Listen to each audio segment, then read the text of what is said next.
एक भूली बिसरी घाटी में धुंध और रहस्य में छुपा हुआ एक बड़ा सा हवेली था। इसका कभी चमकदार चेहरा अब फीका पड़ गया था, समय और उपेक्षा से घायल। इस हवेली को लाल पर्दा के नाम से जाना जाता था। नाम सुनते ही लोगों की रूह कांप जाती थी।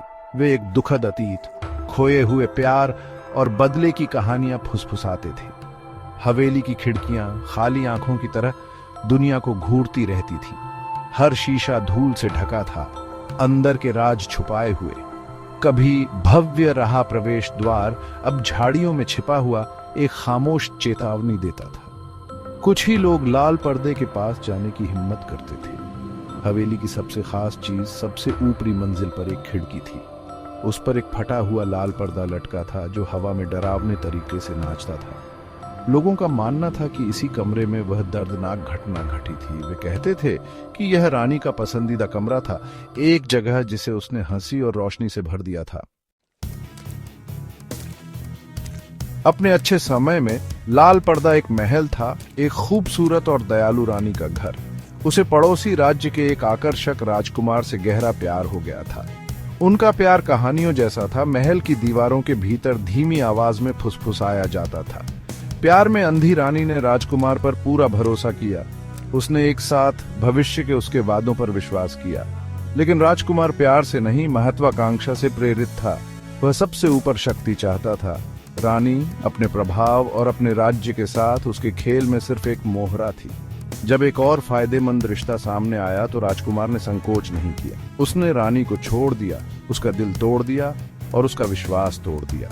राजकुमार के विश्वासघात से रानी तबाह हो गई।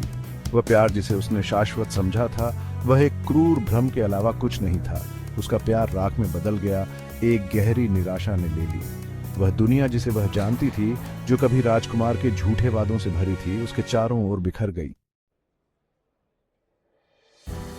राजकुमार के धोखे से हारकर रानी ने एकमात्र तरीके से सांत्वना मांगी जो वह जानती थी। वह लाल पर्दे में अपने पसंदीदा कमरे में चली गई, जिसमें लाल पर्दा था।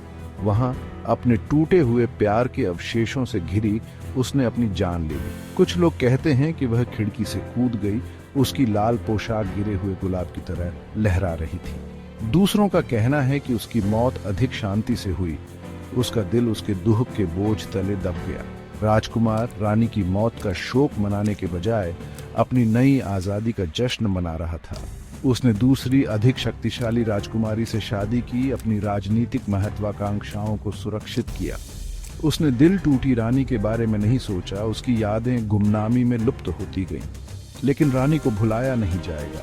उसकी आत्मा शांति न पा सकने के कारण लाल पर्दे की दीवारों के भीतर फंसी रही। साल दशकों में बदल गए और लाल पर्दा खंडहर में बदल गया, लेकिन दिल टूटी रानी की कहानी जीवित रही। स्थानीय लोगों ने हवेली की दीवारों के भीतर अजीब घटनाओं की बात की। उन्होंने हवा में फुसफुसाहट सुनी, रात के अंधेरे में टिमटिमाती रोशनी देखी और एक ठंडी अनदेखी उपस्थिति महसूस की। सबसे परेशान करने वाली बात लाल पर्दा थी। हवा न होने पर भी वह हिलता था, मानो कोई अदृश्य हाथ उसे सहला रहा हो। ऐसा लग रहा था रानी की आत्मा इंतजार कर रही थी, उस दिन का इंतजार जब राजकुमार को अपने कर्मों का फल मिलेगा। उस आदमी पर अपना बदला लेने का इंतजार जो उसका दिल तोड़ चुका था और उसका जीवन बर्बाद कर चुका था। लाल पर्दा जो कभी प्यार और खुशी का प्रतीक था, निराशा का जेल बन गया था। एक टूटे हुए प्यार की याद और बदले के भयानक वादे से सताया हुआ।